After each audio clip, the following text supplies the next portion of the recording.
대륙의 나라, 미식의 나라 중국. 중국은 음식에 대한 남다른 애정을 가지고 있는데요. 그 덕분에 드넓은 대륙의 나라에는 사천 요리부터 광둥, 북경, 상해 요리까지 지역에 따라 모양도 맛도 다른 무궁무진한 요리가 발달했죠. 중국은 곳곳에 바다와 평원지대, 삼각주까지 두루 갖추고 있어 식재료의 천국이라도 과언이 아닌데요. 네 발 달린 것이라면 책상다리 빼고는 다 먹는다라는 말이 있을 정도로 다양한 식재료를 이용하고 있죠. 셀 수 없을 정도로 많은 중국 요리 중에서도 생선은 최고급 식재료로 사랑받고 있습니다. 바다 근처에 거주하는 사람들만 생선을 많이 먹죠. 그 이외한 지역은 거의 생선을 많이 못 먹었어요. 그래서 중국에서 생선 요리는 손님을 대접하는데 최고의 요리라고 생각해요. 오늘의 바다 건너 바다밥상이 선보이는 중국 요리. 우리에게도 친숙한 중국 음식 팔보채와 새콤달콤한 생선 요리, 조기탕수를 만들어 봅니다.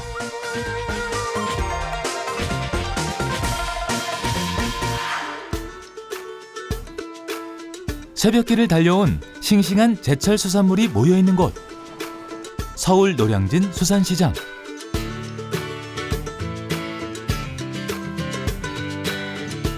각종 어패류와 해산물이 풍부한 수산대국.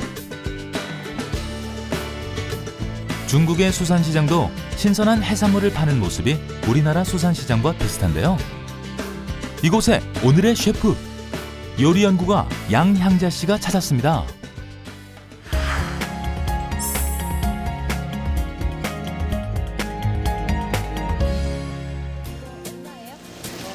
오늘 선보일 중국 요리를 준비하기 위해 재료 하나도 꼼꼼하게 고르는데요. 홍합살 어떻게 해요, 요즘에?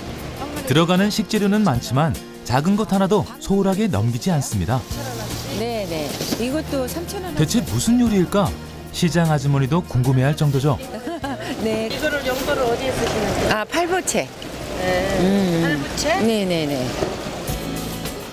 아주머니도 궁금해한 오늘의 메뉴는 홍합, 관자, 오징어 외에 다른 특별한 재료가 필요한데요.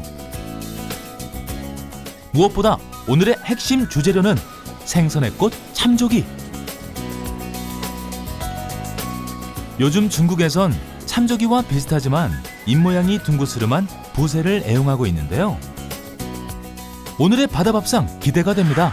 첫 번째 요리 팔보채입니다. 이 팔보채에 들어가는 재료는요, 돼지고기 목살, 그리고 오징어, 새우, 홍합, 관자, 그리고 해삼 외에도 들어가는 여러 가지 해산물을 같이 넣어가지고 만들어 드시면 되겠습니다.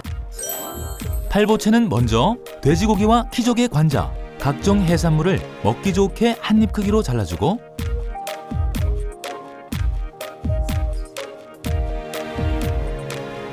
오징어는 가로 세로로 칼집을 내주는데요.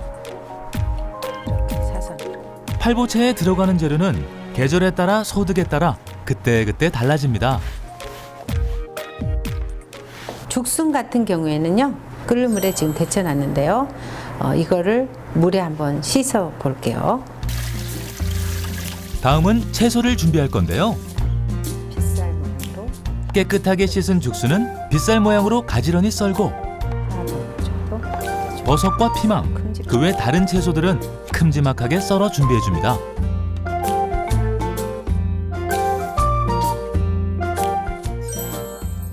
재료가 준비되면 제일 먼저 마늘과 돼지고기를 볶는데요. 해산물을 넣을 건데요. 자, 오징어를 먼저 넣어주시고요. 나중에 오징어, 관자, 새우순으로 해산물을 넣고 볶다가 굴소스와 고추기름을 넣어줍니다. 팔보채는 고기가 들어가죠. 고기가 들어가기 때문에 먼저 향채를 넣어서 볶은 다음에 돼지고기를 먼저 볶아 주시고요. 그 다음에 이제 사실 그 해물을 많이 볶게 되고 오래 끓이게 되면 질기기 때문에 나중에 해야 되는데 채소 같은 경우에는 익히지 않아도 먹을 색감 이런 것들은 나중에 넣어주시는 게 가장 좋은 방법이 되겠습니다. 전분을 재료들이 끓기 시작하면 전분을 붓고 다시 한번 팔팔 끓이며 걸쭉하게 졸여줍니다.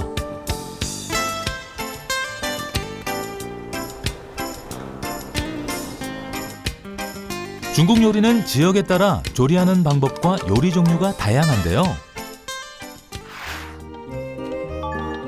음식의 수도이자 중국 요리의 성체로 꼽히는 광둥 요리부터 해산물의 천국 상해 요리와 강렬하고 매운맛을 담은 스촨 요리, 그리고 중국 현대식 요리로 대표되는 베이징 요리까지 다양합니다. 중국에서 그 생선 요리가 제일 발달한 지역은 광동이라고 해야죠. 남해와 가까우니까 그 해산물들이 많이 나와요. 그래서 그쪽 사람들이 옛날부터 생선을 많이 먹기 때문에 또 그 생선을 먹는 문화가 되게 발달되어 있어요. 8가지 진귀한 재료로 만든 팔보채는 갖은 해물과 채소가 어우러져 맛은 물론 영양까지 얻는 고급 요리로 사랑받고 있습니다. 두 번째 요리는요, 조기탕수입니다. 이 조기탕수는 우선 싱싱한 조기 한 마리가 들어가고요. 그다음에 재료들이 있는데요, 싱싱한 채소들을 색깔별로 이렇게 준비를 했습니다. 아가미 쪽 지느러미도 제거해 주시고. 조기 탕수는 먼저 조기의 아가미 쪽 지느러미와 꼬리 지느러미를 다 제거한 후에 몸통에 3번 정도 칼집을 냅니다. 냄새 제거를. 거기에 맛술을 부어 비린내를 제거하고 소금과 후추로 간을 하는데요.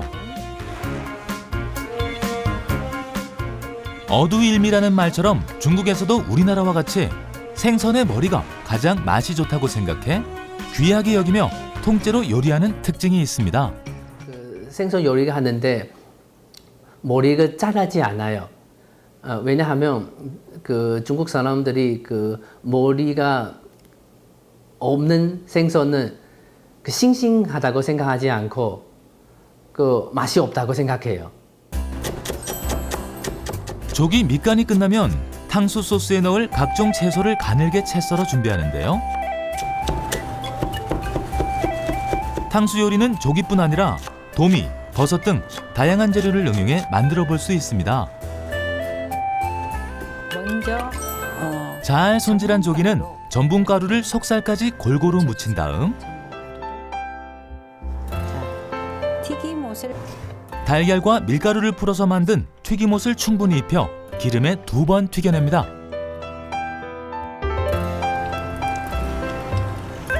중국 요리는 무엇보다도 불 조절이 중요하죠. 이 중국 요리는 센 불에서 빠른 시간 내에 볶아내고 튀겨내는 그런 요리라고 볼 수가 있겠는데요. 우리나라의 그 가스불 자체는 조금 중국 거보다는 약하다라고 볼 수 있습니다. 그래서 너무 세게 한다고 그래서 센 불에다 튀기게 되면 겉은 타면서 속은 익지 않기 때문에 불 조정을 잘 해주셔야 됩니다. 조기에 기름을 끼얹어 바삭하게 잘 튀겨졌는데요.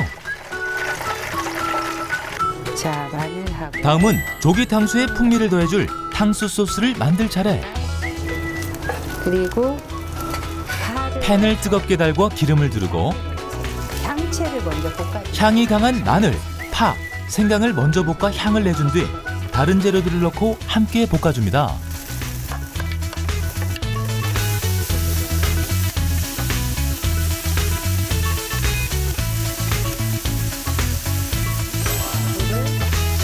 그 다음 물과 간장으로 간을 맞춰 자작하게 끓여내면 조기에 끼얹을 탕수 소스가 완성되죠. 중국 요리는 조기 탕수처럼 튀기거나 볶는 음식이 많은데요. 최근엔 건강을 생각해 튀기거나 볶을 때 기름을 피하고 허브와 향신료를 사용해 담백한 맛을 더하고 있습니다. 우리에게 친근한 식재료로 만든 중국 요리.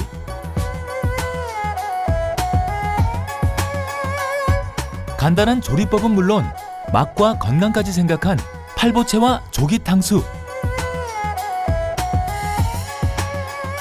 중국 사람들은 물론 우리나라 사람들의 입맛까지 사로잡을 만하죠.